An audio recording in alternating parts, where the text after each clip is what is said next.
البوابات المنطقية وعلاقتها بيك كمبرمج وبستخدمها ازاي كابليكيشن برمجة. بسم الله الرحمن الرحيم. ربي ادخلني مدخلا صدق. هو ايه موضوع البوابات المنطقية دي؟ تخيل معايا كده ان كل الحاجات الالكترونية المعقدة دي اللي انا وانت بنتعامل معاها كل يوم، زي العمليات اللي بتحصل في الكمبيوتر مثلا، والسرعة الكبيرة بتاعته انه يحسب حاجات رياضية اللي من الصعب على عقولنا تبقى بنفس سرعة حساب الارقام. في الاول انا كنت فاكر ان البرمجة هي اللي عاملة كل ده، بس اتضح لي ان في حاجة اسمها البوابات المنطقية and or not. ولولا البوابات دي ما كناش هنتعامل مع الكمبيوتر بالشكل ده. قبل ما اعرفك ايه هي البوابات المنطقية دي، تعال ناخد لفة كده على لغات البرمجة ونشوف الكلام ده موجود فيها ولا لا، وانا كمبرمج هستفاد منه ازاي، وايه هي التطبيقات اللي موجودة في حياتي اساسها البوابات دي. يلا بينا. في لغات البرمجة عندنا حاجة اسمها logical operators. لو جينا مثلا عند لغة زي السي بلس بلس عندنا حاجة اسمها logical operators. ونبص كده على الجدول ده من موقع W3 School. عند الجدول فيه اوبريتور العلامات بتاعتها، والنيم and or not الديسكريبشن بيوصف، والاكزامبل طريقة الكتاب. لو رحنا حاجة زي الجافا سكريبت نفس الكلام and or not نفس الكلام. لو رحنا عند البايثون في حاجة اسمها البيت وايز، نبص كده برضو and or x or not وهكذا. معنى انها موجودة تقريبا في كل لغات البرمجة، فدي حاجة مهمة ما ينفعش نعدي عليها مرور الكرام. طيب هستفاد منها ازاي بقى البوابات المنطقية دي كمبرمج؟ مجرد ما بتعرف الطريقة اللي شغالة بيها البوابات المنطقية دي، خد عندك بقى، هتعرف تكتب خوارزميات بشكل معقد، هتعرف تعبر عن الشروط، هتعرف تاخد قرارات بسبب انك عرفت بوليان الجبر البوليني، هتكون فاهم اكتر الترو والفولس بشكل غير عادي. طيب ايه التطبيقات اللي موجوده في حياتي اللي فيها البوابات دي؟ ناخد اول بوابه، عندنا بوابه اند. لو شغال على نظام التحكم في انظمه الامان، يعني لو شغال على سيستم زي كده لازم استخدم البوابه دي علشان ايه؟ صوت الانذار واجهزه الاستشعار. كلام جميل. طيب بوابه اور، لو شغال على نظام التحكم في اشارات المرور مثلا، وكمان لو بكتشف الاخطاء في انظمه الاتصالات. كلام جميل. طيب لو شغال على بوابه نوت، لو شغال على نظام التحكم في درجات الحرارة، وكمان نظام توليد إشارات الساعة. بس نقف هنا، نبدأ كده بالصلاة على النبي صلى الله على سيدنا محمد. بص بقى واحدة واحدة كده. أنا عندي البوابات المنطقية دي إيه هما؟ 3 بوابات أساسية and or not. كلام جميل. طيب هي إيه أصلا البوابات المنطقية دي؟ من اسمها بوابة بتدخل لي حاجة وبتخرج لي حاجة. جميل. طيب بتدخل ايه وبتخرج ايه؟ تعال نشوف الاشكال بتاعتهم الاول. نمسك اول بوابة وهي بوابة الاند. بوابة الاند دي شكلها بيكون عامل زي ايه؟ زي حرف الدي الكبير. بيكون داخل لي من الظهر، داخل لي الانبوت من الظهر انبوت. تمام. طب من قدام بخرج الاوت بوت. طيب البوابة دي بقى بتعمل ايه؟ عبارة عن ايه؟ عبارة عن اني بضرب المدخلات بتاعتي في بعض فبتخرج لي الاوت بوت. بضرب الانبوت في بعض وبتخرج الاوت بوت.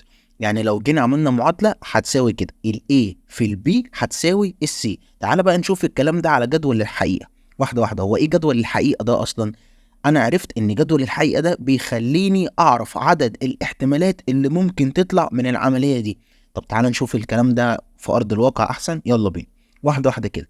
انا دلوقتي قدام مشكلة ومحتاج افصصها لحتت صغيرة علشان اعرف اتحكم في كل جزء منها. طيب تعال نشوف الكلام ده مع التطبيق. طيب بص، انا دلوقتي بتعامل مع ايه؟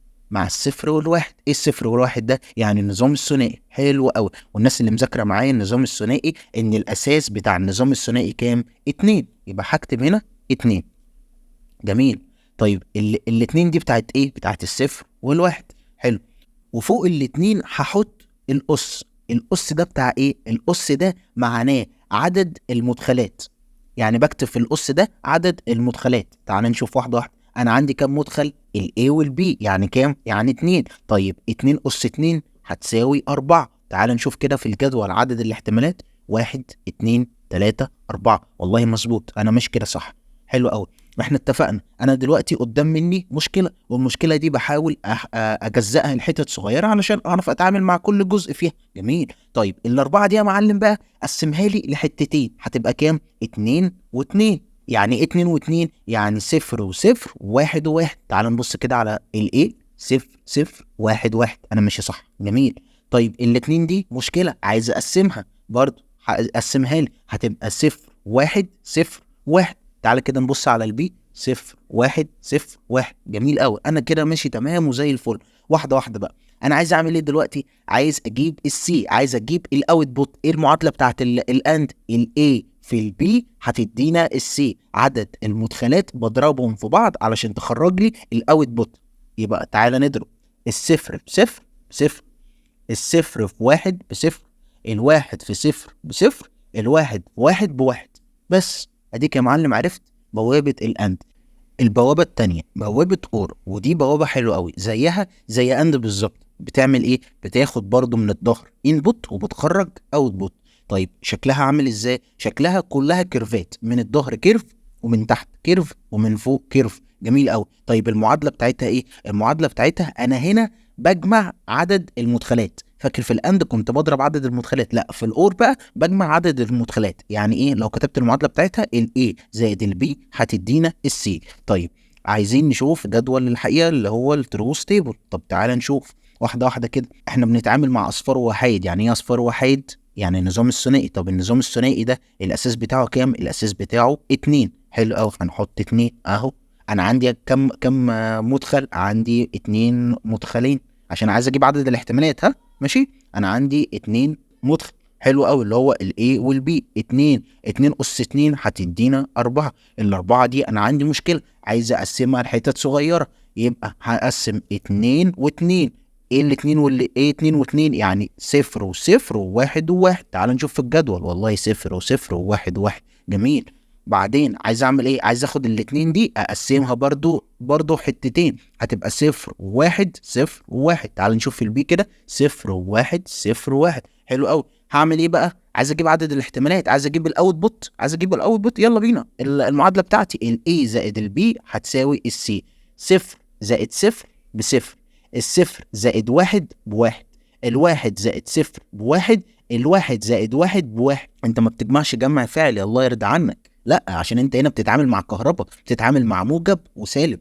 مش الجمع بتاعنا واحد واحد اتنين. لا، مش بتكتب اتنين، انت بتتعامل مع الموجب والسالب. في اشاره ومفيش اشاره، في كهرباء ومفيش كهرباء، موجب وموجب.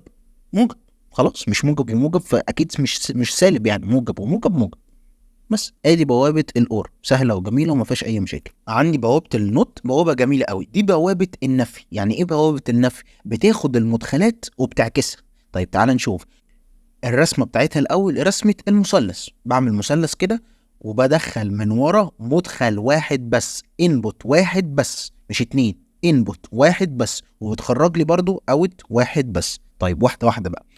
طيب بوابة النوت دي يا حسين بتعمل ايه؟ بتعكس المدخلات. يعني بدخل موجب بتخرج لي سالب، والعكس صحيح، بدخل سالب وبتخرج لي موجب. طيب المعادلة بتاعتها الاي هتساوي اي نوت او اي داش. الاي هتساوي اي نوت او اي داش، بس ما فيهاش اي حاجة خالص، بسيطة جدا. اللي بدخله موجب بيخرج سالب، والعكس، واللي بدخله سالب بيخرج موجب. بس كده.